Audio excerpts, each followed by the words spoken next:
There's been a storm of voter fraud prevention bills this year, but for states like Arizona, Florida, Georgia, and Texas, who've had Republican-controlled state governments and passed multiple election laws over the past 10 years, you might ask, what election security bills are there left to pass? Of the election bills being proposed or passed in those states, there isn't anything that meaningfully prevents voter fraud beyond what those states are already doing, and there's some context for that.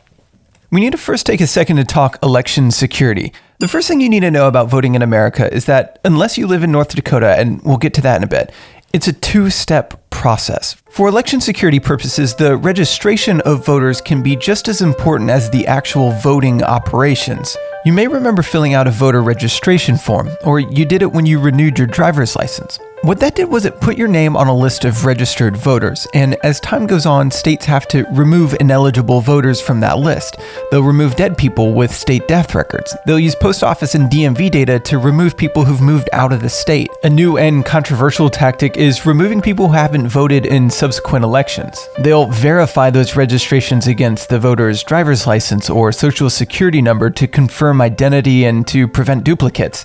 And everything that I've mentioned has become federal mandates since 2002, thanks to an overwhelming majority of both Republicans and Democrats in Congress. Some states have struggled to comply with these federal laws. California had a history of failing to clean its list of ineligible voters, and a couple years ago they agreed to remove millions of names from their registered voter list to comply with the federal mandates that I just mentioned. On the other side, states can overdo it. Ohio's Secretary of State said that their system for removing ineligible voters was prone to human and vendor error and often wrongfully removed registrations of active voters.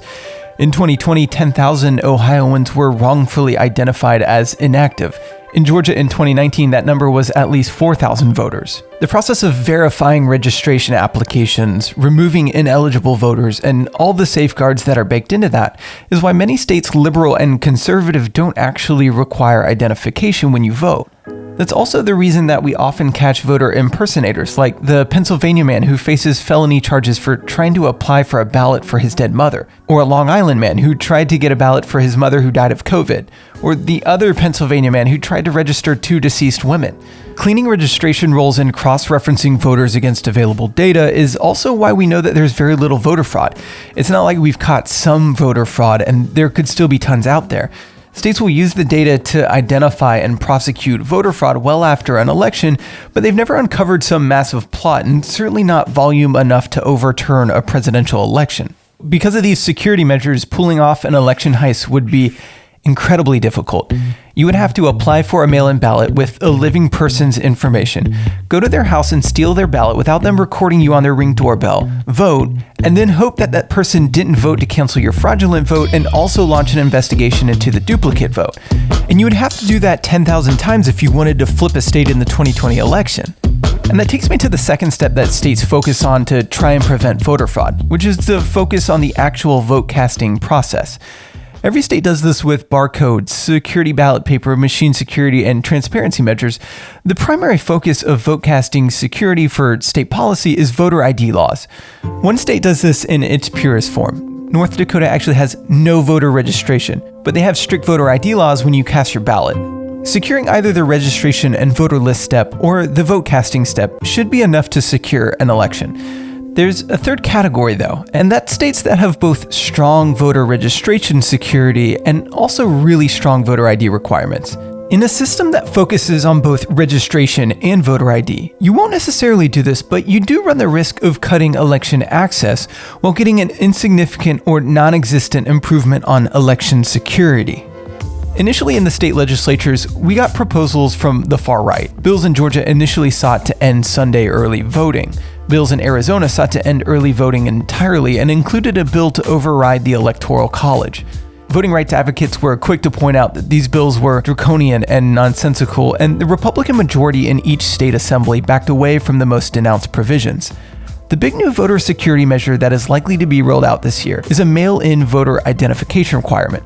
But this requirement's different. A voter rights activist would point out that voter ID laws generally require forms of identification that working class people are just less likely to have. People who rely on public transit are less likely to have a driver's license, for example.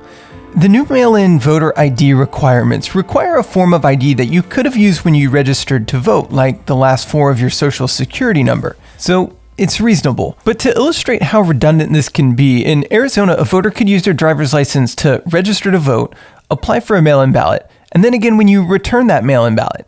You could have used your driver's license 3 times in order to vote once. A mail-in voter ID requirement would make sense if there weren't all the other security measures that we talked about. This reminds me of this prison that there is in Nevada. It's surrounded by a desert. Mail-in voter ID requirements are like building a moat around that prison. Like, it's already secure. You do not have to do the thing that you say you have to do.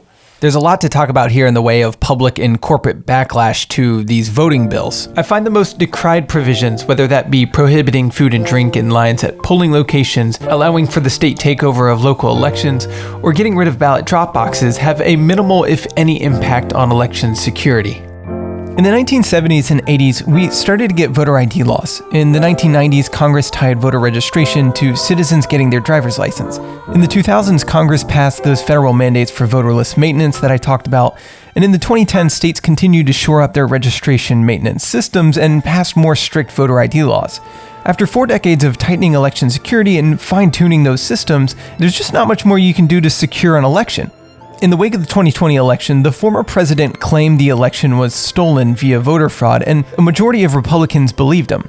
One state legislator who's a part of the push for voter security measures in Arizona cited not the existence of actual voter fraud, but the perception that fraud exists as a reason for the new bill. Kavanaugh, is there voter fraud in Arizona?